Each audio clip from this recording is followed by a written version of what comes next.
de acordo com as pessoas, os povos da mãe e os poderes que ele assume sobre suas possessões. No caso, a teologia, ela também inclui essa questão do aspecto político. E as dinastias, elas são fundadas tipicamente por príncipes estrangeiros que casam com as filhas dos chefes locais e são uniões que geram o filho da irmã de acordo com a vida divina na terra. E com isso, nós temos o filho que assume o lugar de Deus, ou o rei estrangeiro que assume o lugar de Deus junto às pessoas nativas, ou seja, um Deus visível ali naquela tribo.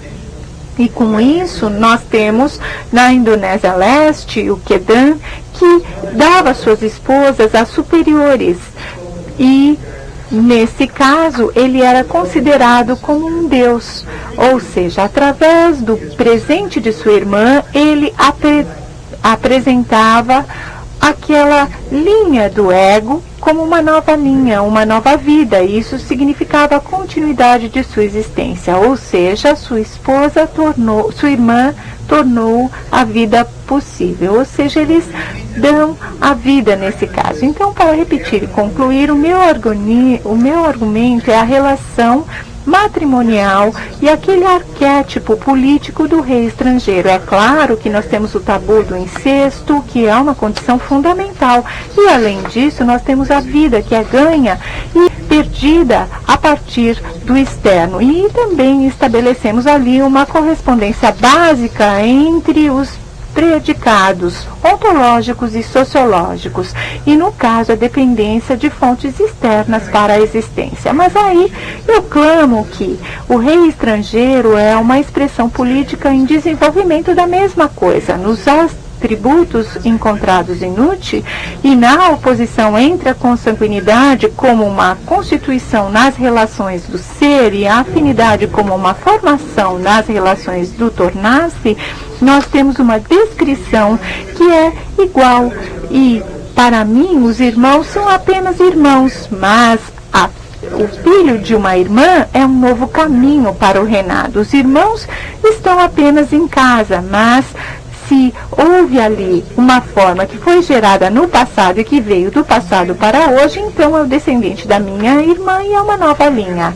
Deste modo, é importante fazer esse contraste em relação ao casamento, aquelas pessoas que casam dentro daquele núcleo e também aqueles que chegam àquele núcleo. Então, como as pessoas nativas e essa política do rei estrangeiro, nós temos os grupos consanguíneos que são geralmente localizados e estáveis, os donos dos locais ancestrais, em contraste com aqueles que chegam. Além disso, eles são os donos originais do reinado. E esse grupo consanguíneo, ele é realmente um grupo de prioridade temporal. E, através da autoridade dos antigos e aqueles que têm uma idade maior ou também de seus ancestrais, nós os comparamos com os privilégios adquiridos através da relação matrimonial. E com isso nós temos a questão das vantagens e desvantagens de transferência de poder de um grupo para o outro. Pelo menos temporariamente, essa troca de irmão e irmã e essa relação matrimonial e essa aliança, ela está desequilibrada.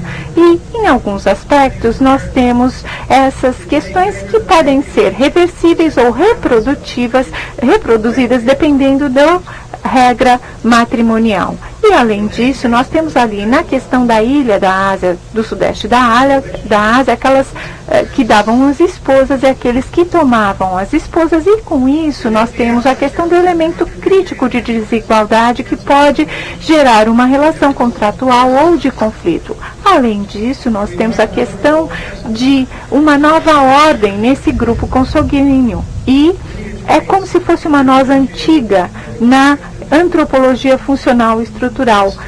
Esses acasalamentos de linhagem são diferenciados por conexões afins ou matrimoniais respectivas. Além disso, temos alianças externas que se tornam pontos de segmentação entre os consanguíneos. Repetindo, a identidade ela é feita através da assimilação da diferença. E esses reinados patrilaterais são diferenciados por uma afiliação matrilateral respectiva, ou seja, irmãos e irmãs. Além disso, observamos que essa condição sênior matrimonial em relação às fontes de vida que a criança é comumente associada a dotar a ele ou a ela o meio de melhorar a vida através de meios e talentos, ou seja, fornecem às crianças e os membros fora do casamento, através de rituais e serviços materiais, algo diferenciado como seus valores na sociedade ou na vida social como seres.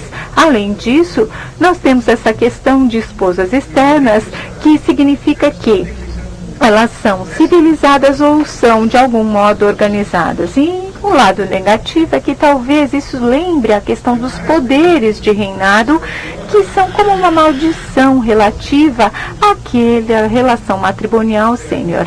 Minha conclusão muito modesta é que os reinados de formas elementares, políticas e religiões são apenas um. Muito obrigada pela sua atenção.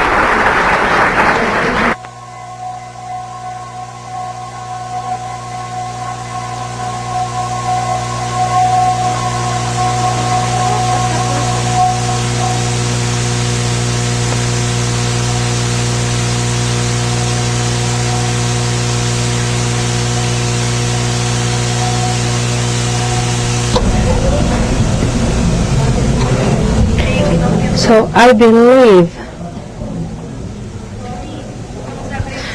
well, actually, I'd like to ask the audience to please understand that we might have, let's say, 30 or 40 minutes for the Q&A session or to discuss.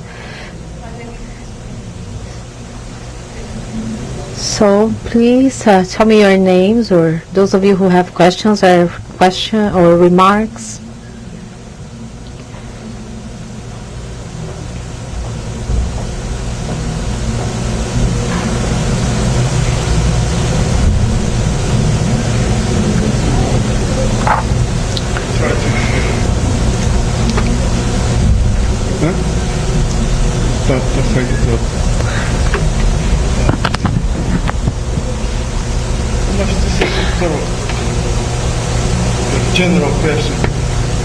Uma pergunta geral. O senhor acredita que a questão da legitimidade que vem de fora,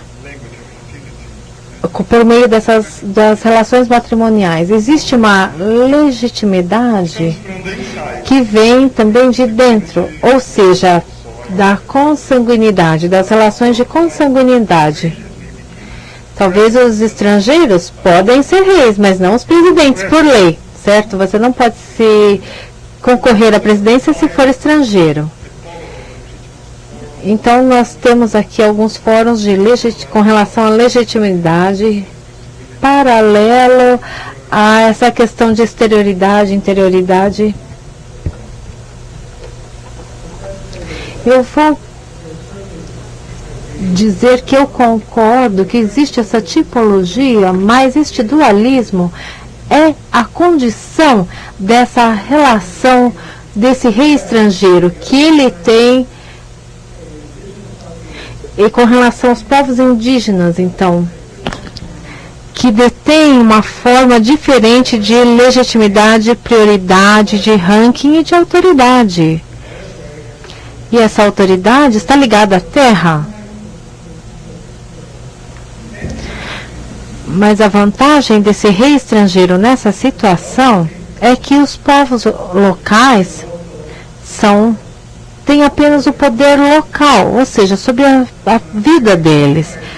Eles identificam, então, com essa identificação com esse rei estrangeiro, eles identificam como um poder externo, ou seja, que é cosmograficamente mais amplo e simbolicamente com os céus, ou com o mar em contraposição à terra, ou com o selvagem em contraposição à cidade, ou seja, ao universo, em oposição àquele poder local. E é por isso, então, que ele obtém essa soberania